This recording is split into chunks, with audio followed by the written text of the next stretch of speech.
Hello everyone, this is Anu and welcome to our YouTube channel. फटाफट से जुड़ जाइए, शुरू करते हैं आज की क्लास। और आज हम लोग करेंगे यहाँ पर विज़न आईएएस से रिलेटेड हमें जो दिया गया है संस्कृति के नोट्स, यानी हम लोग करेंगे art and culture. Art and culture में आप सभी जानते हैं कि हमारे लिए जो PT 365 है बेहद बेहद ज़्यादा इंपॉर्टेंट है, और यही PT 365 को हम लोग यहाँ पर डिस्कस करेंगे। तो ज़्यादा समय नहीं लेंगे भाई। ये आप लोगों को देखने को मिलेगी अप्रैल 2025 से लेकर नवंबर 2025। अभी रिसेंटली अगर आप UPSC दे रहे हैं या कोई भी अदर एग्ज़ाम दे रहे हैं तो आप लोगों के लिए बेहद ज़्यादा इंपॉर्टेंट है, इसको मिस मत कीजिएगा, ठीक है। चलो, सबसे पहले हम लोग करेंगे स्थल, स्मारक और मंदिर, यानी भारत में जो स्थल कौन कौन से इंपॉर्टेंट है, कौन कौन से स्मारक इंपॉर्टेंट है, कौन कौन से मंदिर इंपॉर्टेंट है, इन सभी के बारे में हमारे करंट अफेयर्स में हमसे पूछा जाता है, और ये बेहद बेहद ज़्यादा ज़रूरी है। तो इसको हम लोग मिस नहीं करेंगे, ध्यान रखिएगा, ठीक है। शुरू करते हैं अब, यानी हमारा जो न्यू टॉपिक है इसे। तो हमारा जो पहला टॉपिक है वो है भारत का 44वां यूनेस्को विश्व धरोहर स्थल, यानी 44th यूनेस्को वर्ल्ड हेरिटेज अभी रिसेंटली बताई गई है। इससे पूर्व आप लोग जानते हैं कि 2025 के स्टार्टिंग में ही हमें देखने को मिल रही थी, कितनी भी 23 के करीब देखने को मिल रही थी। तो अभी जो रिसेंटली एक और जोड़ी गई है वो कौन सी है, वो है मराठा मिलिट्री लैंडस्केप, यानी 12 किले हैं। 12 किलों को एक ही श्रेणी के अंदर शामिल कर दिया गया है, ठीक है। मराठा सैन्य किले हैं यूनेस्को की विश्व धरोहर सूची में शामिल कर दिए गए, जो कि अभी रिसेंटली 44वें यूनेस्को विश्व धरोहर के रूप में शामिल हो गए हैं। भारत में अब कुल 44 हमें यूनेस्को साइट्स देखने को मिल जाती हैं। पहली चीज़, ये जो 12 किले हैं ये कहाँ कहाँ पर है, ये है महाराष्ट्र में और तमिलनाडु के अंदर, ठीक है। दोनों प्लेसेस को याद रखिएगा, बेहद बेहद ज़्यादा इंपॉर्टेंट है, यहाँ से क्वेश्चन बन सकता है, डेफिनेटली बन सकता है अभी, ठीक है भाई। चलो, उसके बाद हम लोग करेंगे कि जो महाराष्ट्र के अंदर है सह्याद्री पर्वतमाला देखने को मिल जाती है। आप यहाँ पर देखिएगा, ये देखिए, ये है महाराष्ट्र। आप यहाँ से मैं बना देती हूँ एक रफली। महाराष्ट्र में यहाँ कोंकण तट आपको देखने को मिल जाएगा, ठीक है। ये यहाँ पर दक्कन का पठार आता है, पूर्वी घाट आ जाएगा, और हमें पश्चिमी घाट देखने को मिल जाता है, सह्याद्री पर्वतमाला देखने को मिल जाती है। पूर्वी घाट इन्होंने इसलिए कहा है क्योंकि तमिलनाडु को इसमें शामिल किया जा रहा है, ठीक है। लगभग हम लोग कहेंगे कि जो छत्रपति शिवाजी हैं इनका शासनकाल हमें 17वीं शताब्दी के आरंभ में और 19वीं शताब्दी में पेशवाओं का काल हमें देखने को मिल जाता है, और सामरिक सैन्य दृष्टि से ये स्थापत्य कौशल के हमें प्रमाण देखने को मिले हैं। चलिए, मराठा मिलिट्री लैंडस्केप के किले के बारे में जानते हैं। कौन कौन से किले हैं, यहाँ पर ध्यान से देख लीजिएगा किले कौन कौन से हैं। सालहेर, शिवनेरी, लोहगढ़, राजगढ़, प्रतापगढ़, पन्हाला, सिंधुदुर्ग, विजयदुर्ग, स्वर्णदुर्ग, रायगढ़ और खंडेरी। इन्हें अच्छे से कर लीजिएगा, क्योंकि आप लोगों से एक तो पूछा जा सकता है, दूसरी चीज़ आप लोगों से पूछा जाएगा कि तमिलनाडु में हमें कौन सा मराठों का सैन्य अड्डा देखने को मिल जाता है, क्या आएगा, जिंजी किला। ये अलग से है, ये तमिलनाडु के अंदर हैं। बाकी यानी टोटल 12 किले थे, 12 में से हमें 11 देखने को मिल जाते हैं महाराष्ट्र के अंदर, और एक देखने को मिल जाता है तमिलनाडु के अंदर। हुआ क्लियर। अब यहाँ देखिएगा, जो शिवनेरी का किला है इसमें स्वयं जो छत्रपति शिवाजी है उनका जन्म हुआ था, ठीक है। उसके पश्चात हम लोग करेंगे राजगढ़ किला, जो कि हिंद स्वराज से पहले राजा का गढ़ है, ठीक है। यानी हिंद में, पूरे हिंदुस्तान के अंदर स्वराज से पहले राजनीतिक अड्डे के रूप में मान्यता प्राप्त थी इसे, ठीक है। मुरुबदेव पहाड़ी पर होने के कारण इसे मुरुबदेव के नाम से भी जाना जाता है। वेरी वेरी इंपॉर्टेंट, यहाँ से पूछ लिया जाएगा कि मुरुबदेव से संबंधित यहाँ पर यानी मुरुबदेव किला है वो हमें कहाँ देखने को मिल जाता है, या क्या है वो, हिंद स्वराज से पहले राजनीतिक अड्डे के रूप में देखने को मिल जाता था। फिर आएगा मराठा साम्राज्य की राजधानी भी था ये, ठीक है। राजगढ़, राजा का जो गढ़ होगा वहीं पर तो हमें कैपिटल देखने को मिल जाएगी, ठीक है। 12 किलों में से उन्होंने छत्रपति शिवाजी ने 1665 में पुरंदर की संधि पर हस्ताक्षर करते समय अपने पास रखा था, ठीक है। 12 में से एक ये किला था, कौन सा, रायगढ़ का किला था, जो कि पुरंदर की जब संधि की गई थी, पुरंदर की संधि की गई थी भाई मुगलों के साथ, याद रखना, ठीक है। और मुगल ने यहाँ पे सारे ही इनके किले ले लिए गए थे, जयसिंह को भेजा था, जयसिंह आए थे और उन्होंने अपने साथ लेकर चले गए थे इनको दिल्ली, और दिल्ली में ले जाने के पश्चात इनसे कहा था कि आप अपने सारे किले दे दे जो भी आप लोगों ने अपनी साम्राज्यवादी नीतियों के तहत यहाँ पर अधिकार किया है, ठीक है। इन्होंने दे दिया। अब आएगा रायगढ़, एक आएगा, देखिए यहाँ पर है राजा का गढ़, फिर आएगा रायगढ़, यानी राजा को कोई राय दे रहा है। छत्रपति शिवाजी महाराज के द्वारा अपने सामरिक और अजय स्थिति के कारण अपने दूसरी राजधानी के रूप में इसे चुना, ठीक है।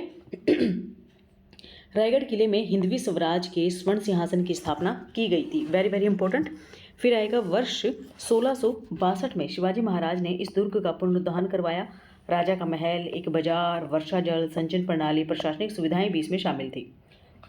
प्रमुख तटीय किले मराठा नौसैनिक शक्ति की रीढ़ केवल उनका बेड़ा ही नहीं था, बल्कि तटीय किले उनके लिए एक अपनी अलग से इम्पोर्टेंस रखते थे। महत्वपूर्ण आपूर्ति केंद्रों, शरण स्थलों के रूप में कार्य करते थे। इससे युद्ध कला में अथवा कठोर मानसून के दौरान बेड़ों को संसाधन पुनः प्राप्त करने और सुरक्षित आश्रय प्राप्त करने में सहायता मिल जाती थी। Very very important. उसके बाद आएगा विजय दुर्ग तटीय किला। शिवाजी ने इस किले को बीजापुर के आदिल शाह से छीना था। एक चीज़ याद मैं आप लोगों को बता देती हूँ। देखिए, जो बीजापुर आप लोगों को जो कृष्णा नदी देखने को मिल जाएगी, वो कृष्णा नदी ही आप लोगों के लिए क्या रहेगी भाई, यहाँ पर बीजापुर था, बीजापुर शासन था। और बीजापुर के शासन के सल्तनत के अंदर ही इनके जो पिताजी थे वो काम करते थे, यानी शिवाजी के पिताजी काम करते थे। जैसे जैसे शिवाजी की प्रसिद्धि बढ़ती गई, बीजापुर के शासक ने उनके पिताजी को बंदी बना लिया था और यहाँ पर क्या कर दिया था भाई, इन्हें कहा था कि आप अपनी विजय जो है आसपास के किलों के अंदर वो मत कीजिए, उन्हें रोक दीजिए। ठीक है, तो यहाँ से भी आप याद कर सकते हो कि उन्होंने सबसे पहले क्या किया, विजय यानी बीजापुर के शासक को ही हराया और यहाँ पर विजय प्राप्त कर ली। ठीक है, तो विजयपुर का तटीय किला आ जाएगा। इस किले को बीजापुर के शासक आदिल शाह से छीन लिया। बाद में इसका नाम बदलकर विजय दुर्ग कर दिया गया, जिसे पूर्व का जिब्राल्टर कहा जाता है। खंडेरी, जो खंडर हो चुका द्वीपीय किला, 1679 ईस्वी में छत्रपति शिवाजी महाराज ने शासनकाल में हुआ था इसका निर्माण। और निर्माण का उद्देश्य मरुंद जंजीरा दुर्ग में सिद्धियों पर नियंत्रण करना था। सिंधी दुर्ग, द्वीप दुर्ग और स्वर्ण दुर्ग हमें अन्य श्रेणियों के अंदर देखने को मिल जाते हैं।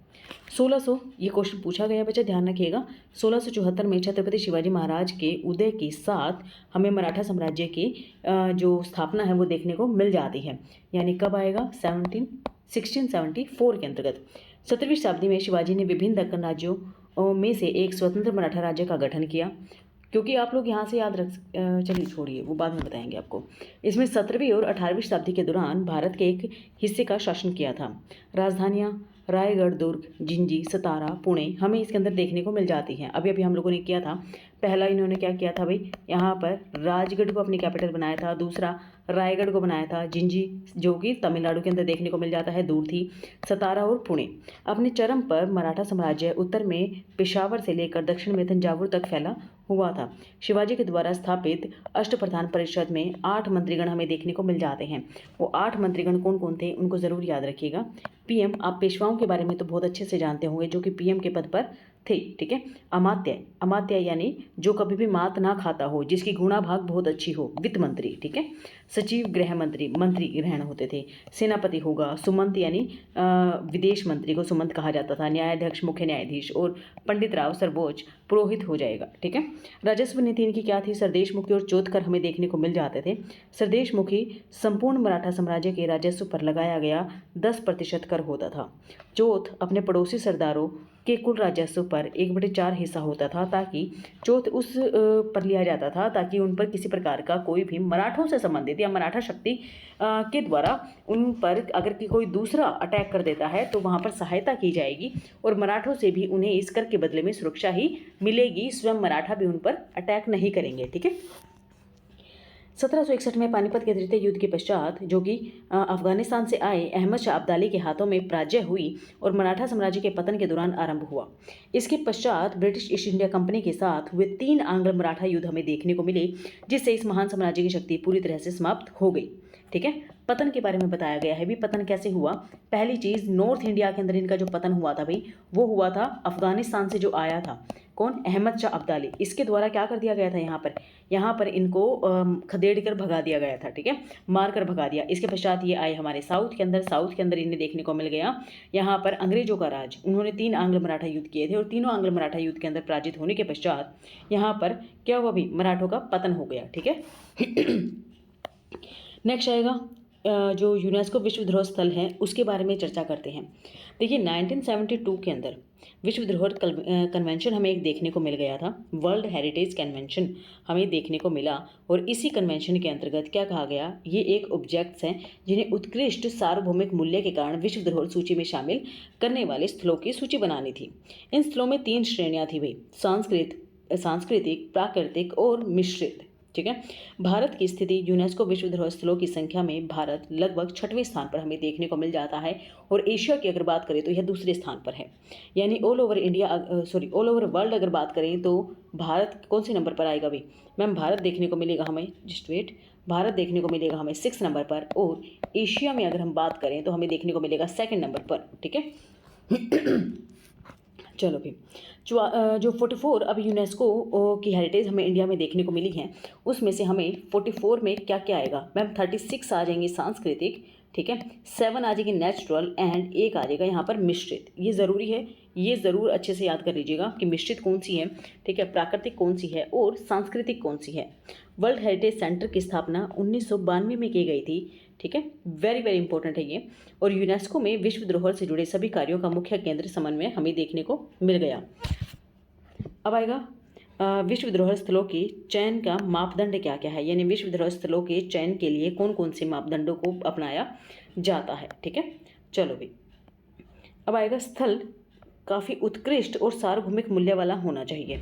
10 चयन मापदंड बताए गए हैं, जिनमें से अगर कोई कम से कम एक मापदंड को भी पूरा करता हो तो वह क्या आ जाएगा? विश्व धरोहर स्थल बनने के क्रम में शामिल हो जाएगा। हुआ क्लियर? फिर आएगा हर साल प्रत्येक सदस्य राष्ट्र केवल एक स्थल को विश्व धरोहर समिति के द्वारा विचार के लिए नामित कर सकता है। यानी इंडिया जो कि क्या आएगा भी मैम, इस कन्वेंशन का विश्व धरोहर स्थल के लिए जो कन्वेंशन हुआ था उस पर हस्ताक्षर करता है, उसका सदस्य है। इंडिया के द्वारा हर साल एक स्थल को भेजा जाएगा कि आप इसे यूनेस्को की हेरिटेज साइट के अंदर शामिल कर सकते हैं। केवल पक्षकार देश यानी जो इंडिया है वो पक्षकार है, इसलिए वो भेज सकता है। विश्व विरासत अभियान पर हस्ताक्षर किए गए हैं वे ही अधिकार क्षेत्र में स्थित स्थलों को विश्व विरासत सूची में सम्मिलित करने हेतु नामांकन भेज सकते हैं। ठीक है। नामांकित स्थलों का मूल्यांकन International Council of the Monuments and Site ICOMOS, ठीक है, और International Union for the Conservation of Nature IUCN, ICOMOS याद कर लीजिएगा प्लस IUCN याद कर लीजिएगा। इनके द्वारा क्या किया जाता है? यहाँ पर नामांकित स्थलों का मूल्यांकन किया जाता है, देखा जाता है कि एक्चुअल में ये सही है या नहीं है, यहाँ पर इनका जो चयन है वो करना चाहिए या नहीं करना चाहिए। ठीक है, और लास्ट में जो अंतिम निर्णय है वो विश्व धरोहर की जो समिति है, ठीक है, उसके द्वारा लिया जाता है। 2021 से 25 तक इस समिति का भारत एक सदस्य यानी एक मेंबर भी रहा है।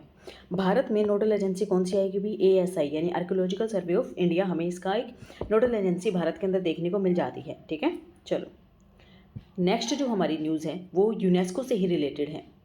यूनेस्को के विश्व धरोहर कन्वेंशन की अस्थायी सूची, यानी अभी हमने जो पढ़ा है वो पढ़ा था भाई स्थायी सूची। ठीक है, स्थायी सूची में रिसेंटली हमारी 44 साइट्स हो चुकी हैं। फटाफट से रिकॉल कर लेते हैं। 36, 7 एंड 1, एक मिश्रित आ जाएगा, एक 7 प्राकृतिक आ जाएगा और ये सांस्कृतिक आ जाएंगे। ठीक है, रिसेंटली क्या आ जाएगा? मराठा के मिलिट्री के अंदर जो हमें 12 किले देखने को मिले हैं उसको 44th कैटेगरी के अंदर शामिल किया गया है।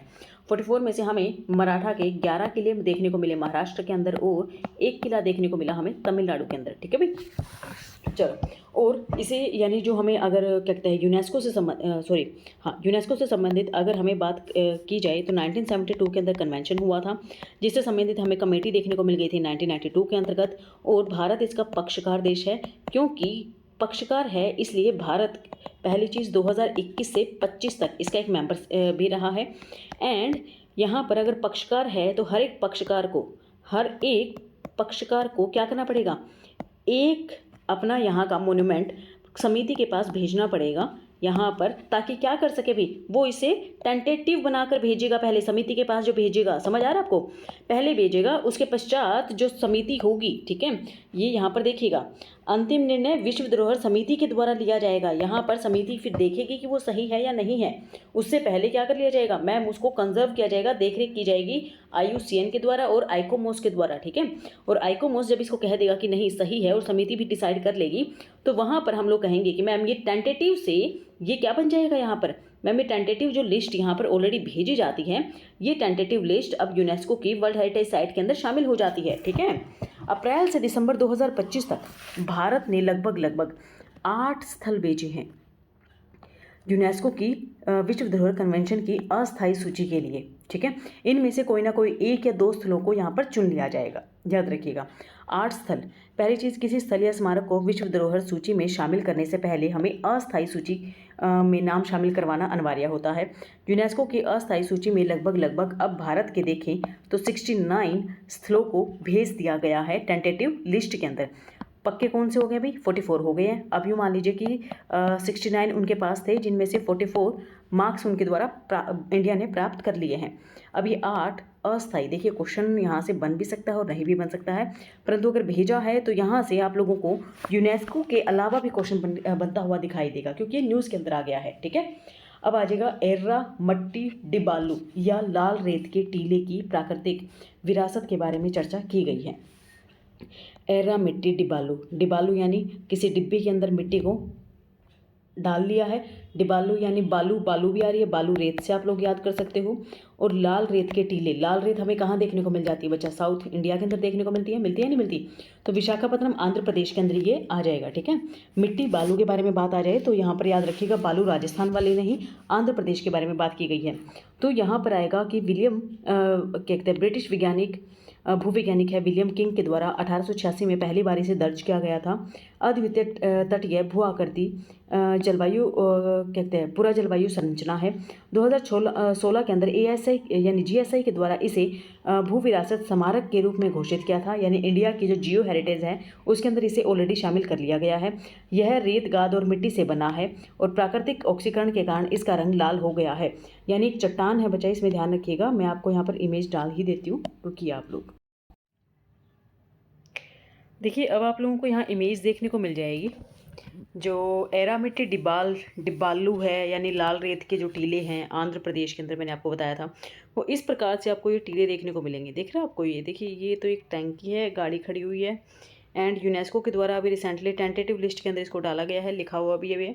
ठीक है, तो इसको ऑलरेडी 2016 के अंदर GSI के अंदर शामिल कर लिया गया है। ठीक है भाई। अब आएगा मेघालय युग की गुफाएं, जो मेघालय के अंदर देखने को मिली है। मेघालयन युग की गुफाएं हैं, सोचिए। मेघालय यानी मेघ के ऊपर हमें यहाँ पर ये क्या देखने को मिल रहे हैं? ये बहुत खतरनाक रहते हैं बच्चा। इनको स्टेलेक्टाइट के नाम से जाना जाता है, यानी आप माइटस के नाम से भी इनको कह सकते हैं। ठीक है, ये बहुत नुकीले होते हैं और बर्फ़ से बने हुए होते हैं भाई, ये कई जगहों पर। तो और यहाँ पर अगर ये गिर गए तो इंसान की मृत्यु पक्की होती है। ये विश्व की सबसे लंबी गुफाओं में से एक मानी गई है। ठीक है, एंड यहाँ पर आप लोग ध्यान दीजिएगा कि जीवाश्म में गुफा में रहने वाली दुर्लभ प्रजातियाँ भी इसमें पाई जाती हैं और माव मलहू गुफा के नाम से इसे जाना गया है, को विश्व की प्रथम 100 भूवैज्ञानिक स्वरूप से स्थलों में सूचीबद्ध से कर लिया गया है। तिरुमाला पहाड़ियों की प्राकृतिक विरासत। तिरुमाला पहाड़ियाँ, तिरुमाला तिरुपति यानी आंध्र प्रदेश के अंदर भाई। ठीक है, तिरुपति पति को क्या होता है भाई, जो वाइफ होते हैं वो मान लेती हैं। मैं ट्रिक बताती चलूँगी आप लोगों को। यहाँ पर वाइफ सोच लेती है कि उनके पर्स से अगर कुछ पैसे निकाल लेंगे तो पति अंधे हैं, उन्हें कुछ पता नहीं चलेगा। सॉरी। तो तिरुपति, पति से तो आपको वैसे याद आ जाएगा, नहीं पति के पैसे से चोरी किया जा रहा है तो वो सोचते हैं कि वो अंधे हो गए, यानी आंध्र प्रदेश को आप ऐसे याद कर सकते हो। तो वहाँ पर आप लोगों को ये शक्ल देखने को मिलेगी। देखिए, मैं थोड़ा सा यहाँ पर बना देती हूँ, ये शक्ल देखने को मिल रही होगी यहाँ पे, ऐसे ऐसे किसी का फेस देखने को मिल होगा। शेषाचलम बायोस्फीयर रिजर्व और वेंकटेश्वर राष्ट्रीय उद्यान हमें यहाँ पर देखने को मिल जाता है, और उसी के अंतर्गत ही मैम इस प्रकार का फेस वाला ये पहाड़ियाँ हमें देखने को मिली है। ठीक है, फिर आएगा वर्कला की प्राकृतिक विरासत। वर्कला एक तट है भाई, केरल के अंदर है। वर्कला यानी कला इतनी समृद्ध है वहाँ की, क्या बता दे बस। वर्कला यानी ये तट है, तट पर हमें ये बीच देखने को मिला है, और इसी बीच के रिगार्डिंग यहाँ पर बात की जा रही है। वर्कला तट अपनी प्राकृतिक सुंदरता, अद्वितीय लैटराइट संरचनाओं और जीवाश्म युक्त संरचनाओं तथा तीर्थ स्थल के रूप में सांस्कृतिक महत्व के लिए प्रसिद्ध है। फिर आएगा उसके पश्चात पंचगनी और महाबलेश्वर के दक्कन ट्रैप। पांचगिनी एंड महाबलेश्वर दोनों ही जानते हैं कि मैम ये हमें महाराष्ट्र के अंदर देखने को मिल जाते हैं। ठीक है, महाबलेश्वर पश्चिमी घाट में कोयना वन्यजीव अभयारण्य का एक हिस्सा माना गया है, और ये इस प्रकार से है बच्चा। दक्कन ट्रैप यानी कोई भी घूमने के लिए जाएगा तो उसमें गुम हो जाएगा, ट्रैप होकर रह जाएगा। ठीक है, सेंट मैरी द्वीप सामूहिक भूवैज्ञानिक विरासत कर्नाटका के अंदर। सेंट मैरी भारत सरकार के तटीय विनिर्माण क्षेत्रों के द्वारा संरक्षित है, और GSI के द्वारा इसे राष्ट्रीय भूवैज्ञानिक स्मारक के रूप में घोषित ऑलरेडी किया जा चुका है। नागा हिल ठीक है। ओफ्यूलाइट्स, ओफ्यूलाइट्स बच्चा आप लोग ऐसे याद रख सकते हो, जहाँ पर आप लोगों ने अगर ज्योग्राफी पढ़ा है तो एक तरफ तो आ जाता है भाई, हम लोग कहेंगे कि मैम ये जो भूपट्टी है, ठीक है, महासागरीय प्रॉपर्टी कहेंगे, और एक तरफ हम कहेंगे कि मैम यहाँ पर हमें कौन सी देखने को मिल रही है, मैम यहाँ पर जो महाद्वीपीय प्रॉपर्टी है वो, जब ये दोनों टकराती हैं तो इसके बीच में इस प्रकार की संरचनाएं बन जाती हैं, यहाँ देखने को मिल जाएगा आपको, ठीक है। इस प्रकार की जो संरचनाएं हैं उस आधार पर हम लोग कह सकते हैं कि नागा हिल जो ओफ्योलाइट्स हैं ये बेल्ट महासागरीय क्रस्ट और मेंटल के एक हिस्से को धरातल पर दर्शा देती है, जो कि टेक्टोनिक प्लेट्स की गति और आंतरिक गतिविधियों के कारण हमें महत्वपूर्ण साक्ष्य प्रदान करती है। फिर आएगा सलखान फोसिक पार्क, जो कि उत्तर प्रदेश के अंदर है। यह कैमूर पहाड़ियों में स्थित है। कैमूर यानी विंध्यन पर्वतमाला का एक हिस्सा है। कैमूर वन्यजीव अभयारण्य के पास में है। सबसे पुराना अच्छी तरह से संरक्षित जीवाश्म स्थलों में से एक है, जहाँ करीब जीवाश्म करीब 1.4 बिलियन साल पुराने देखने को मिल जाते हैं, ठीक है। और सलाखान जो है यहाँ पर जीवाश्मों में स्ट्रोमेलाइट्स आदि शामिल है, जो कि साइनोबैक्टीरिया या नीले हरित शैवाल के समूह भी पाए जाते हैं। जीवाश्म सूक्ष्म संरचनाएं जहाँ पर महान ऑक्सीकरण घटनाएं भी रिकॉर्ड की गई हैं। पहली बार पृथ्वी के वातावरण में ऑक्सीजन संचित होना शुरू हुई थी। नेक्स्ट जो न्यूज़ है बेहद बेहद बेहद ज़्यादा इंपॉर्टेंट है भाई, यहाँ पर थोड़ा सा फोकस कीजिएगा। यूनेस्को के द्वारा recently creative city of the gastronomy घोषित कर दिया गया है। यानी ये जो पूरा ही टॉपिक है वो यूनेस्को से रिलेटेड है। अभी रिसेंटली यूनेस्को के द्वारा बताया गया है क्या, क्रिएटिव सिटी ऑफ, कौन सी क्रिएटिविटी है किसी भी सिटी के अंदर, ठीक है, गैस्ट्रोनोमी, ठीक है भाई, गैस्ट्रोनोमी के बारे में बात की गई है। तो क्रिएटिविटी पूछी गई है। क्रिएटिविटी में आप लोग पहले इस इमेज को देख लीजिएगा। ये इमेज क्या बताती है हमें, श्रीनगर। कैसे याद कर लेंगे श्रीनगर को भाई, यहाँ पर श्रीनगर के में आप शॉल वगैरह देखते हैं, ठीक है, वहाँ की जो वुलन की हमें देखने को मिल जाती है कि कश्मीरी शॉल, कश्मीरी जो ड्रेस होती है बहुत सुंदर होती है। यानी उनके जो शिल्प और कला है, लोक कला, वो बहुत ही सुंदर है। 2022 में से यहाँ पर ये सम्मान से सम्मानित किया गया था, ठीक है। शिल्प और कला में दूसरा ही हमें देखने को मिल जाएगा जयपुर। जयपुर गुलाबी नगरी, ठीक है, लिख दो यहाँ पर गुलाबी नगरी। गुलाबी नगरी भी क्या है, कहीं ना कहीं शिल्प से जुड़ी हुई है, शिल्प और लोक कला, ठीक है। 2015 के अंदर दोनों ही वेस्ट में देखने को मिल जाते हैं। और इसके अलावा शिल्प में हमें देखने को, देखिए मैं यहाँ लिख देती हूँ, शिल्प में आ जाएंगे 2, ठीक है। फिर आएगा संगीत, ग्वालियर घराना सुना होगा, ठीक है, यानी म्यूजिक के अंदर, क्राफ्ट के अंदर आएगा 2। अब आएगा म्यूजिक के अंदर आ जाएगा ग्वालियर, ठीक है, म्यूजिक के अंदर आएगा ग्वालियर। इसके अलावा हमें म्यूजिक में देखने को मिल जाता है उत्तर प्रदेश का ही वाराणसी। आप लोगों को वाराणसी की पूजा याद होगी ना, ठीक है। इसके अलावा मैम चेन्नई, क्या आ जाएगा, चेन्नई हमें देखने को मिल जाता है, ठीक है। म्यूज़िक के अंदर कितने हैं अभी मैम, हमें 3 देखने को मिल गई। इसके अलावा आप देखिए चेन्नई हो चुका है, वाराणसी हो चुका है एंड ग्वालियर हो चुका है।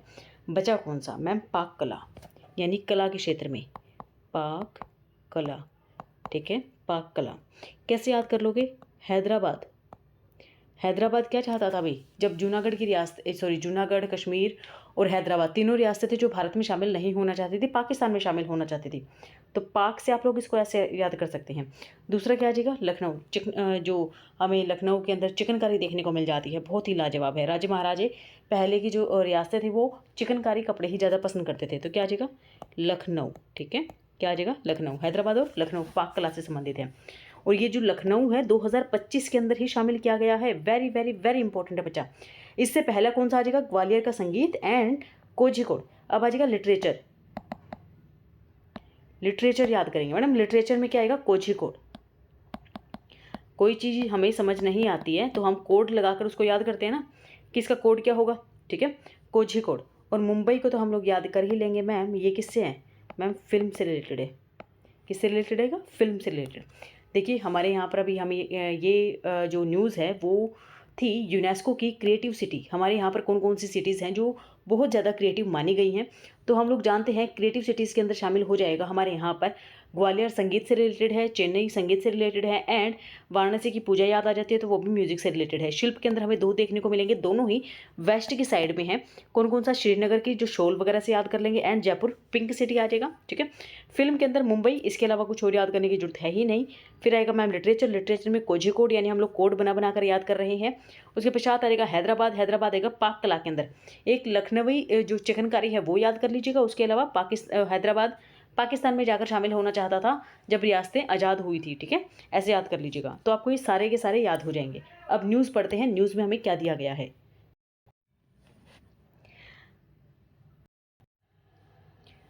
तो क्रिएटिव सिटीज़ के अंदर लखनऊ को यूनेस्को के द्वारा creative city of gastronomy, gastronomy होते हुए खान पान के रचनात्मक शहर, जिसमें बहुत सारी वैरायटीज़ के खान पान हमें देखने को मिल जाते हैं। गैस्ट्रोनॉमी, ठीक है, यानी गैस्ट्रो को कैसे याद कर लोगे भाई, गैस, जिसको याद नहीं हो रहा है उसको एक ट्रिक दे रही हूँ, ज़्यादा कुछ बाहर का खाने की वजह से हम गैस हो जाती है, तो गैस्ट्रो, गैस से याद कर लीजिएगा।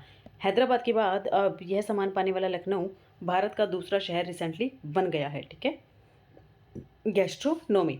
ऐतिहासिक संदर्भ देखें तो 1775 के अंदर नवाब आसफउद्दौला के द्वारा अवध की राजधानी को लखनऊ स्थानांतरित करने के निर्णय में इस शहर को एक प्रतिष्ठित दर्जा दिलाया गया था।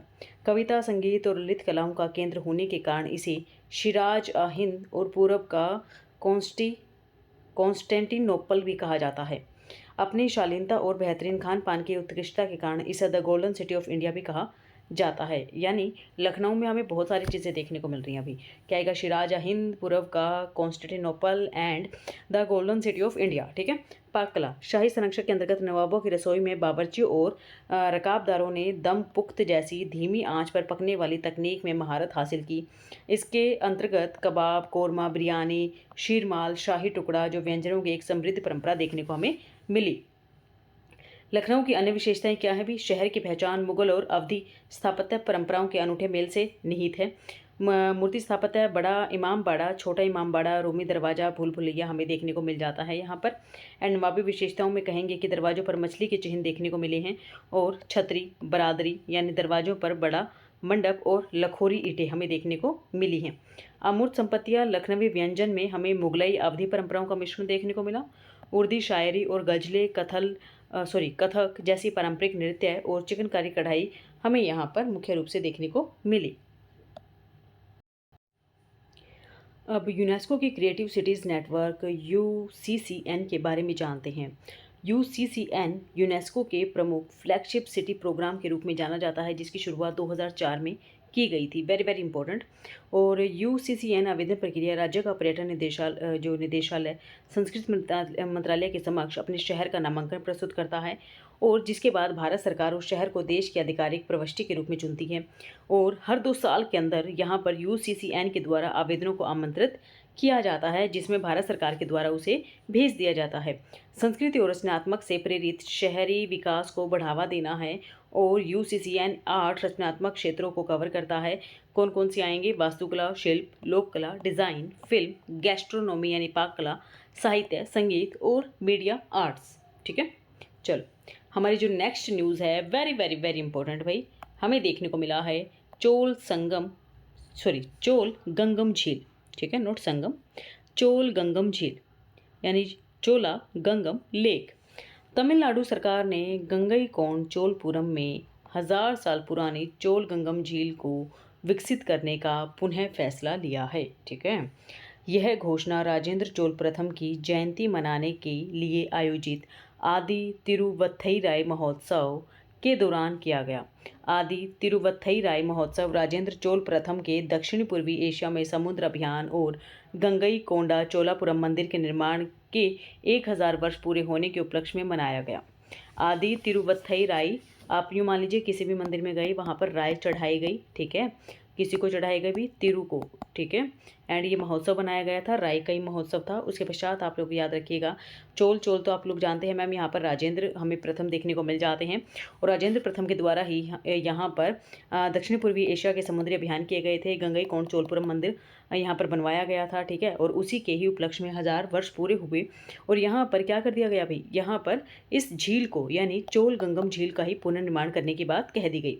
ये महोत्सव तमिल शैव परंपरा के आधार पर 63 नयनारों और चोल राजवंशों के द्वारा संरक्षण प्रदान किए गए संत कवियों के प्रति सम्मान है।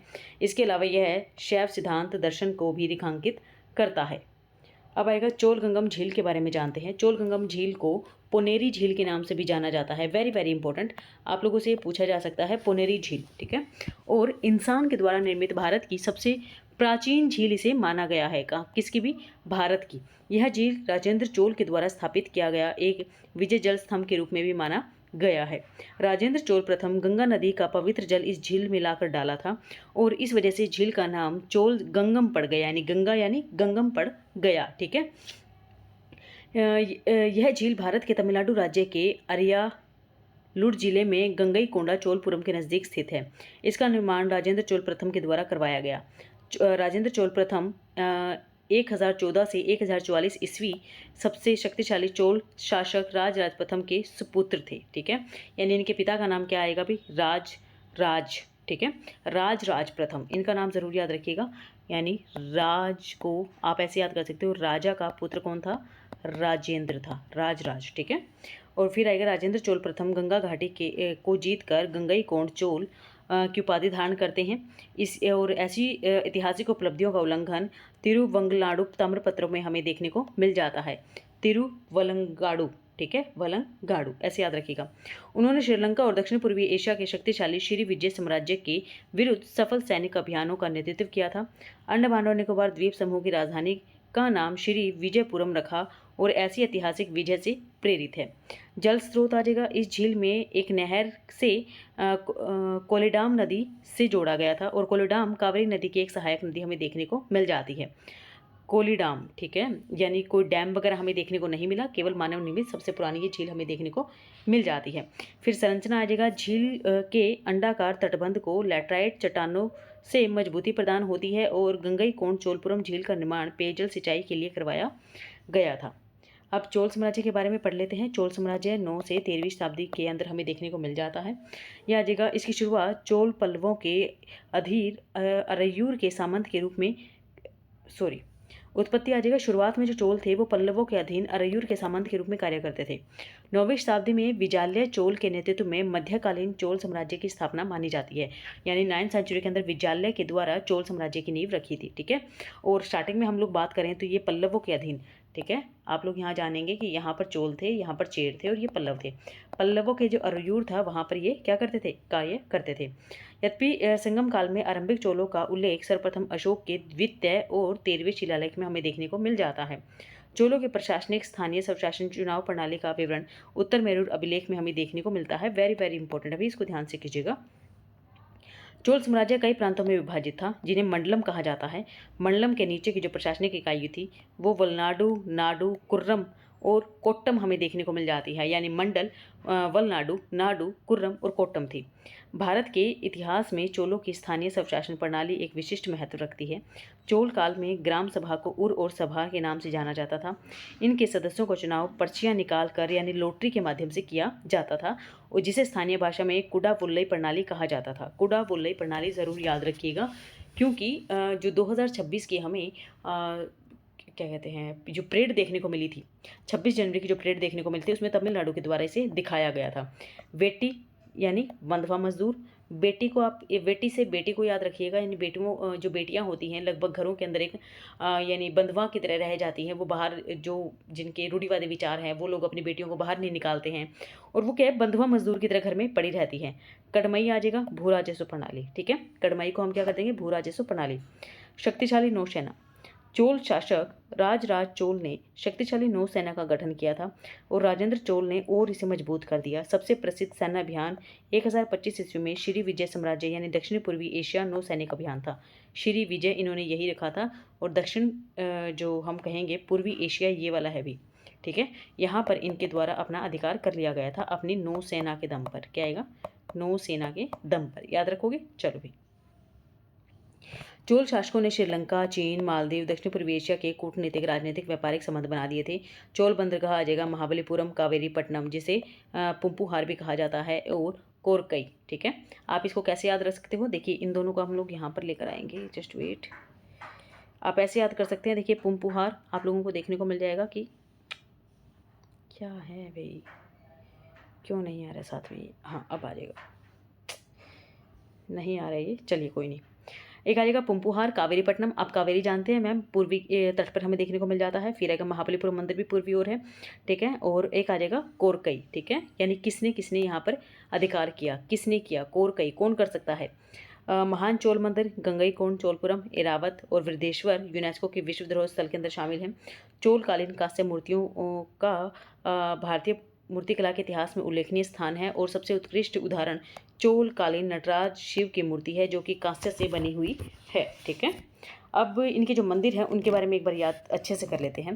पहली चीज़, बहुत बड़ा साम्राज्य था। देखिए हमें क्या कहते हैं, इंडिया की जो भूमि है उससे भी बाहर इनका देखने को मिल जाता है, तो बहुत बड़ा बड़ा यानी बृहदेश्वर मंदिर। ठीक है, गंगईकोंड चोलपुरम तो आपको वैसे भी याद रहेगा। और फिर आएगा एरावतेश्वर। ठीक है, एरावतेश्वर मंदिर। ठीक है भाई, तो तंजावुर के अंदर ही हमें ये दोनों देखने को मिल जाते हैं। ये गंगईकोंड चोलपुरम के अंदर था। तीनों ही मैम हमें द्रविड़ के अंदर देखने को मिल जाते हैं। ये जो हैं भगवान शिव को समर्पित तीनों मंदिर हैं। इनकी स्थापना आप ज़रूर याद रखिएगा। एक आएगा मैम यहाँ पर वृद्धेश्वर 1010 के अंदर, फिर आएगा गंगईकोंड चोलपुरम मैम 1035 के अंदर, और एरावतेश्वर आ जाएगा 12वीं शताब्दी के अंदर राजराज के द्वारा, फिर उनके पुत्र के द्वारा क्या कहते हैं राजेंद्र चोल प्रथम के द्वारा, और फिर आ जाएगा राजराज चोल द्वितीय के द्वारा। ठीक है, इसमें कन्फ्यूज़न नहीं होनी चाहिए। इसे पूर्वोद्यर कोविल के नाम से भी जाना जाता है। इसे सूची में शामिल है यूनेस्को की विश्व धरोहर सूची के अंदर। बृहदेश्वर मंदिर की बात करें बचाइए, और मंदिर के अभिलेख और जो भित्ति चित्र है शहर के भाग्य के उदय और पतन के वर्णन के बारे में हमें बताते हैं। इसकी विमान की ऊंचाई, यानी हमारे पास जो अभी महाबलीपुरम मंदिर था उसके बारे में, गंगईचोलपुरम का जो मंदिर है उसके बारे में बात करेंगे। विमान है, इसे ही बृहदेश्वर मंदिर के नाम से भी जाना जाता है। सूची में शामिल किया गया है, सूची यानी यूनेस्को की सूची में। और मंदिर के ताकों पर जो मूर्तियां लगी हुई हैं वो है नटराज की, दक्षिणामूर्ति, हरिहर, लिंगोद्भव, विष्णु, ब्रह्मा, महिषासुर मर्दनी, ज्ञान सरस्वती इत्यादि की। ठीक है, लास्ट हमारे देखने को मिल जाता है एरावतेश्वर। एरावतेश्वर का हम लोग जाना कि राजराज चोल द्वितीय के द्वारा इसका निर्माण करवाया गया था। इसका नाम भगवान इंद्र के वाहन सफ़ेद हाथी एरावत के नाम पर रखा गया है। ठीक है, सूची में शामिल है। एंड मंदिर पर जो उत्कीर्ण नक्काशी अभिलेख भारतीय पुराणों में वर्णित कथाओं का वर्णन करते हैं। मंदिर की सीढ़ियों पर सुंदर सजावटी उत्कीर्ण संगीत की 7 धुनों को यहाँ पर पाया गया है, लिखा गया है। ठीक है, नेक्स्ट जो हमें न्यूज़ देखने को मिल जाती है वो कुछ इंपॉर्टेंट टेम्पल से रिलेटेड है। ध्यान से कीजिएगा, वेरी वेरी वेरी इंपॉर्टेंट है भाई। टेम्पल्स, श्री शैल मल्लिकार्जुन स्वामी मंदिर, श्री शैल ले लीजिए। ठीक है, या शेषाचलम ले लीजिए। शेषाचलम, आपको ये इस प्रकार के नाम आंध्र प्रदेश के अंदर देखने को मिल जाते हैं बच्चा। तो आंध्र प्रदेश में श्रीशैल में कृष्णा नदी के किनारे में नल्लामाला पहाड़ियों स्थित है। वेरी वेरी इंपॉर्टेंट, नल्लामाला पहाड़ियाँ हमें यहाँ पर देखने को मिल जाती हैं। और यह मंदिर भगवान शिव और देवी पार्वती को समर्पित है। नल्लामाला, ठीक है, यानी हम लोग कहेंगे कि जो माला सांपों की माला डाली है भगवान शिव ने डाली है, ऐसे याद कर लीजिएगा। यह मंदिर ज्योतिर्लिंग और शक्तिपीठ दोनों के रूप में पूजनीय है। और शुरुआत में इसे सातवाहन राजवंश ने संरक्षण दिया था। बाद में राष्ट्रकूट राजवंश और विजयनगर शासकों ने भी इसको संरक्षण दिया है। यानी 3 राजवंशों से संबंधित है ये। सातवाहन से आ जाएगा, राष्ट्रकूट आ जाएगा और विजयनगर शासकों के द्वारा आ जाएगा श्री शैल मल्लिकार्जुन। ठीक है, शेषाचलम आंध्र प्रदेश और कृष्णा नदी नल्लामला पहाड़ियाँ। फिर आएगा सिंहचैलम मंदिर। सिंहचैलम मंदिर पूछा जा सकते हैं, वेरी इंपॉर्टेंट है। वरहालक्ष्मी और नरसिंह मंदिर के नाम से इसे जाना जाता है। आंध्र प्रदेश के विशाखापट्टनम में एक हिंदू मंदिर देखने को मिल जाता है। और सिंह लिखा है तो सिंह यानी नरसिंह के बारे में, जिसमें आधा मानव आधा सिंह का अवतार है, उसको यहाँ पर रिप्रेजेंट किया गया है। और इस मंदिर में हमें ओडिशा और चालुक्य शैली की मुख्य विशेषताएं देखने को सम्मिलित रूप से देखने को मिल जाती हैं। चोल शासक कुलोत्तुंग फर्स्ट के शासनकाल में इस पर एक शिलालेख भी हमें देखने को मिल जाता है। खीर भवानी मंदिर, वेरी वेरी इंपॉर्टेंट। देखिए खीर कहाँ पर, जम्मू कश्मीर के अंदर क्या करते हैं भाई मैम, वहाँ पर जो ठंडी ठंडी खीर है वो खाने में बड़ा ही मज़ा आता है। या फिर यूँ कह लीजिए गरम गरम खीर वहाँ के ठंड के मौसम में खाने में बड़ा मज़ा आता है। देवी दुर्गा के रूप में देवी रागण्या को समर्पित है। महाराजा प्रताप सिंह ने 1912 ईस्वी के आसपास में इसका निर्माण करवाया था। बाद में हरि सिंह ने इस मंदिर का अलंकरण करवाया। और मंदिर के केंद्र में षटकोणीय झरना हमें देखने को मिल जाता है, यहाँ देख सकते हैं आप। ठीक है, और पवित्र जल के लिए प्रसिद्ध है। इस मंदिर के उत्सव का नाम खीर नामक मिठाई पर रखा गया है। श्रद्धालुओं को प्रसाद के रूप में खीर ही यहाँ पर दी जाती है। वाट फो मंदिर, देखिए वाट फो मंदिर कहीं ना कहीं हमें क्या है हम इंडियन नेम देखने को नहीं मिल रहा, तो वाट फो मंदिर आ जाएगा। बौद्ध मंदिर बैंकॉक के रतन कोसिक द्वीप में ये स्थित है। ठीक है, वाट, जो भी बैंकॉक जाएगा देखिए उन सभी की वाइफ उनकी क्या लगा देती है, वाट लगा देती है। याद रखेंगे, बौद्ध मंदिर है बैंकॉक में रतन कोसिन द्वीप पर ही हमें देखने को मिल जाता है। लास्ट जो मंदिर की यहाँ पर बात की गई है वो आएगा प्रिह विहार मंदिर। थाई कंबोडियाई सीमा पर हमें डांगरेक पहाड़ियों के शिखर पर स्थित ये प्राचीन शिव मंदिर है। यूनेस्को की वर्ल्ड हेरिटेज साइट के अंदर इसे 2008 में शामिल कर लिया गया था। वेरी वेरी इंपॉर्टेंट है बच्चा, ध्यान रखिएगा इसको, ठीक है। थाई कंबोडियाई सीमा के अंदर प्री विहार मंदिर। नेक्स्ट जो न्यूज़ दी गई है वो है सिंधु घाटी सभ्यता में कृषि। आप सभी जानते हैं मैम, वहाँ पर कपास की खेती की जाती थी। यहाँ पर हमें जौ के चावलों के साक्ष्य भी मिले हैं, ठीक है। गेहूं के जो साक्ष्य हैं वो भी मिले हैं। तो अभी रिसेंटली यहाँ पर क्या हमें न्यूज़ देखने को मिली है अभी कृषि से संबंधित। नई रेडियो कार्बन स्टडी के माध्यम से मेहरगढ़ की कृषि बस्तियों की समय अवधि 800 ईसा पूर्व की जगह पर 5200 ईसा पूर्व बताई गई है। वेरी वेरी इंपॉर्टेंट भाई, ठीक है। मेहरगढ़ पाकिस्तान में स्थित दक्षिणी एशिया की सबसे पुरानी ज्ञात नवपाषाणकालीन संस्कृतियां यहाँ पर बताई जाती हैं। उगाई जाने वाली फसलें कौन सी आ जाएंगी?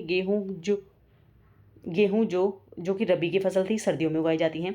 सरसों, तिल, कपास, खजूर, दलहनी जो कि खरीफ की फसलें जो गर्मियों के सीजन में उगाई जाती हैं। कृषि तकनीक के उपकरण लकड़ी के हल आ जाएंगे, ठीक है। यानी पत्थर के या फिर लोहे के हल नहीं थे बच्चा, लकड़ी के हल थे। पहिएदार गाड़ियाँ थी। ग्रिड पैटर्नर जो पैटर्न था वो देखने को मिल जाता है। सैडल कैवर्न देखने को मिल जाता है, चक्कियाँ यानी, ठीक है। उन्नत सिंचाई हमें देखने को मिल गई थी, जहाँ पर शुष्क मौसम के दौरान खेत की सिंचाई में सहायता हमें मिल जाती थी।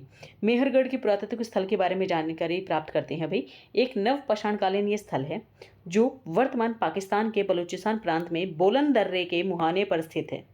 मेहरगढ़ बोलन दर्रे के मुहाने पर स्थित है, जो कि नवपाषाणकालीन एक स्थल है, ठीक है। यह सिंधु घाटी यानी हड़प्पा सभ्यता के उदय से पूर्व 3 सहस्त्राब्दियों के निरंतर मानव विकास के प्रमाण हमें प्रदान कर देता है। अब आएगा प्रमुख विशेषताएं, क्या क्या आ जाएंगी मैम? प्रमुख विशेषताएं हैं गेहूं और जौ की खेती, मवेशियों के पशुपालन का आरंभिक साक्ष्य हमें प्राप्त होता है। और यह पुरानी दुनिया में कपास के ज्ञात उपयोगों का सबसे प्राचीन उदाहरण प्रस्तुत करता है। मिट्टी की ईंटें, निर्मित संरचनाओं से संरक्षित अवशेष, शवाधान, मृदभांड, ठीक है, आदि हमें प्राप्त हो जाते हैं। नेक्स्ट इसमें क्या बताया गया है भी, यहाँ पर सिंधु घाटी सभ्यता के अन्य महत्वपूर्ण स्थल हड़प्पा के बारे में जानते हैं हम लोग। हड़प्पा में हमें क्या मिला है भी मैम? एक नृत्यांगना की कांस्य मूर्ति मिली है। पुरोहित राजा के प्रसिद्ध जो मूर्तियाँ हैं वो प्राप्त हुई है। मोहनजोदड़ो दूसरा सबसे प्रमुख नगर माना गया है। विशाल स्नानघर मिला है। उन्नत शहरी नियोजन मिला है यहाँ पर। धोलावीरा जल संचयन प्रणाली मिली है, त्रिस्तरीय विभाजन के लिए जाना जाता है, ठीक है। और लोथल आ जाएगा, एक गोदीवाड़ा डॉकयार्ड है, समुद्री व्यापार का संकेत देता है। कालीबंगन राजस्थान के अंदर आएगा। जुते हुए खेत और जो अग्निवेदिकाएं हैं वो मिली हैं। राखीगढ़ी हरियाणा के अंदर है। भारत की सबसे बड़ी सिंधु घाटी स्थल इसके रूप में इसे जाना जाता है। वेरी वेरी इंपॉर्टेंट है, एक बार ज़रूर अच्छे से कर लीजिएगा, ठीक है। और एक चीज़ और मैं आप लोगों को यहाँ पर अपनी ओर से बता देती हूँ। इसकी जो साइट्स हैं वो ज़रूर पूछी जाती हैं कि सबसे ऊपरी कौन सा है। जम्मू कश्मीर में मांडा हमें देखने को मिल जाता है, ठीक है। सबसे पूर्वी कौन सा आ जाएगा? यहाँ पर लिखा गया है आलमगीरपुर, सबसे पूर्वी स्थल है, उत्तर प्रदेश के अंदर है। और सबसे पश्चिमी स्थल कौन सा आ जाएगा? सुतकांगेडोर आ जाएगा पश्चिमी स्थल। और सबसे दक्षिणतम बिंदु कौन सा आ जाएगा? दैम्याबाद आ जाएगा, ठीक है। दैम्याबाद याद रखिएगा, मांडा, आलमगीरपुर, दैमाबाद एंड सुतकांगेडोर, ठीक है भाई। इसको ज़रूर अच्छे से याद कर लीजिएगा, ठीक है। चलो, गुंडाराम शिलालेख। गुंडाराम शिलालेख को आप कैसे याद कर लोगे भी? कोई भी यहाँ पर कोई गुंडा था, आकर अपना क्या कर रहा था? अपना अधिकार जमाने का कोशिश कर रहा था, परंतु हम लोगों ने अधिकार उसको जमाने नहीं दिया। गुंडाराम, ठीक है। तो चलिए अब इस पर ज़्यादा वक्त नहीं लगाएंगे। मैं अच्छा सा पेन ले लेती हूँ। गुंडाराम रिजर्व फॉरेस्ट में मिले 11 शिलालेख प्राचीन दक्कन की सांस्कृतिक और हमें जो राजनीतिक पृष्ठभूमि को समझने में महत्वपूर्ण सहायता कर रहे हैं, ठीक है। ये शिलालेख पूर्वी पहली सहस्त्राब्दी से लेकर 6वीं सहस्त्राब्दी ईसा पूर्व के बीच में हमें देखने को मिल रहे हैं। यानी पहली से लेकर 6वीं ईस्वी तक हमें यहाँ पर जानकारी प्रदान करते हैं। सातवाहन काल की जानकारी हमें प्राप्त होती है। सातवाहन काल के बारे में आप लोग अच्छे से जानते हैं कि सातवाहन की जो चर्चा है मैम, हमें कहीं ना कहीं 300 ईसा पूर्व से लेकर 250 ईस्वी के बीच में देखने को मिल जाती है, ठीक है। फिर आएगा हरितपुत्र शिलालेख। हरितपुत्र यानी गुंडे जो हैं वो कहीं ना कहीं क्या करते हैं? यहाँ पर हरि में बहुत ज़्यादा विश्वास करते हैं। ब्राह्मणी लिपि में ये लिखा गया है। शिलालेख सातवाहन और चट्टू राजवंशों के बारे में जानकारी हमें प्रदान करता है। और चुट्टू राजवंश सातवाहनों का समकालीन ही यहाँ पर माना गया है। फिर आएगा त्रिशूल और डमरू शिलालेख। त्रिशूल और डमरू के चिन्ह वाला एक अनोखा शिलालेख दक्षिण भारत में अब तक ज्ञात सबसे प्रारंभिक धार्मिक प्रतीकों में से एक दर्शाता है। यह शिलालेख राजनीतिक सत्ता धार्मिक प्रतीकों के बीच में प्रारंभिक स्तंभों को दर्शाता है। फिर आएगा सातवाहन वंश, जो कि दूसरी शताब्दी ईसा पूर्व से दूसरी सदी ईस्वी के बीच में हमें देखने को मिला है। पुराणों में सातवाहनों को आंध्र प्रहिते या फिर आंध्र भी कहा गया है। मौर्य साम्राज्य के पतन के पश्चात दक्कन के क्षेत्र के अंदर, दक्कन महाराष्ट्र के अंतर्गत हमें इस राजवंश का उदय देखने को मिला। सिमुक उसके कण्व वंश को हराकर सातवाहन वंश की स्थापना करता है। कण्व वंश आपको नॉर्मली 30 से लेकर 75 ईस्वी के बीच में देखने को मिल जाता है। तो यहीं पर ही कण्व वंश के जो लास्ट थे, मुझे फटाफट से कमेंट करके बताइएगा कि जो लास्ट किंग था कण्व वंश का वो कौन था, या संस्थापक कौन था। संस्थापक आएंगे वसुदेव। अब आप मुझे लास्ट जो किंग थे जिनको हरा कर यहाँ पर हम लोग कहेंगे कि जो सातवाहन वंश थे उनकी जो नींव देखने को मिल जाती है, वो कौन थे भाई। गौतमीपुत्र सातकर्णी इनके प्रमुख थे, जिन्होंने शकों के पश्चिमी क्षत्रप के विरुद्ध सफल सैन्य अभियान किए थे। नासिक और नानाघाट के अभिलेख हमें यहाँ पर देखने को मिल जाते हैं। हाल सातवाहन अपनी प्रसिद्ध जो प्राकृतिक काव्य रचना है गाथा सप्तशती के लिए प्रसिद्ध हैं। ठीक है, सातवाहन शासकों की एक खास विशेषता हमें देखने को मिलती है कि कई बार अपनी माता के नाम पर उन्होंने शाही नाम के सिक्के बनवाए थे और जो अन्य राजवंशों की परंपराओं से अलग थे।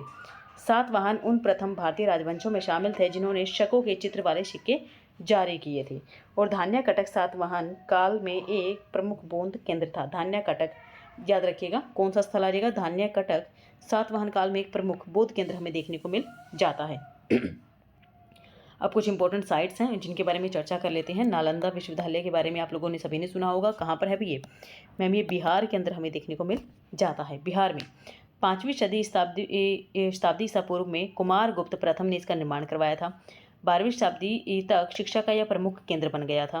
बिहार के अंदर हमें ये देखने को मिल जाता है। प्राचीन भारत में उच्चतम शिक्षा केंद्रों में से ये एक था। प्राचीन भारत में जो हायर एजुकेशन है उसके बड़े केंद्र तक्षशिला और विक्रमशिला भी थे, यानी 3 देखने को मिल जाते हैं। एक आएगा तक्षशिला, एक आ जाएगा नालंदा और एक आ जाएगा विक्रमशिला। ठीक है, और दुनिया का पहला यहाँ पर जैसे हॉस्टल होता है ना बच्चा, उसी की तरह ही आवासीय विश्वविद्यालय इसे कहा जाता है। यूनेस्को विश्व धरोहर स्थल के अंदर अभी से शामिल कर लिया गया है। संरक्षक में आ जाएगा कन्नौज के राजा हर्षवर्धन, 7वीं सदी के बीच में हमें, और पाल शासकों के द्वारा भी मैम, जो बंगाल के अंदर थे, क्या आएगा, बंगाल के पाल शासकों के द्वारा। ठीक है, और कन्नौज पर जो हर्षवर्धन का शासन देखने को मिला था पुष्यभूति वंश से आ जाएगा, यानी वर्धन वंश। ठीक है, वर्धन लिख दो, वर्धन वंश से रिलेटेड है ये। इनके द्वारा इसको क्या कर दिया गया था, संरक्षण प्रदान किया गया था। नालंदा की यात्रा करने वाले विदेशी यात्री कौन कौन आ जाएगा, चीन, Korea, Japan, Tibet, Mongolia, Sri Lanka, दक्षिण पूर्वी एशिया के विद्वान यहाँ पर आए और उनका ध्यान यहाँ पर खींचा गया। 7वीं शताब्दी ईस्वी में चीनी विद्वान ई किंग और जुआन जांग, जिसे हवेन सांग कहा जाता है, नालंदा आया। 9वीं शताब्दी में पाल शासकों के संरक्षण में बौद्ध धर्म में तांत्रिक परंपरा के विकास को बढ़ावा मिलने लगा, जिसके कारण ये पतन की ओर बढ़ गया। 1200 ईस्वी के आसपास में बख्तियार खिलजी के द्वारा इसे नष्ट कर दिया गया। बख्तियार खिलजी ने कहा जाता है यहाँ पर लगभग 9 लाख के करीब बुक्स को जला दिया था, और इन 9 लाख बुक को अगर ये ना जलाता तो आज भारत के पास बहुत बड़ी समृद्धि हमें ज्ञान की यहाँ पर थी। यानी भारतीय जो ज्ञान था वो बख्तियार खिलजी ने अपनी बेवकूफ़ी की वजह से जला दिया। ठीक है, और वो अगर ना जलाता ना तो बच्चा आज के टाइम में हमें बहुत लार्ज स्केल पर ज्ञान देखने को मिल जाता, हमारी जो प्राचीन पद्धतियाँ थी वो हमें देखने को मिल जाती। ठीक है, तो आज का टॉपिक यहीं फिनिश करते हैं। अब हम नेक्स्ट क्लास में आप लोगों को देखने को मिलेगा इसका पार्ट 2, जिसके अंदर हम लोग यहाँ पर चर्चा करेंगे मूर्तिकला, चित्रकला एवं कला के अन्य रूप। बाय बाय, टेक केयर, ध्यान रखिएगा अपना।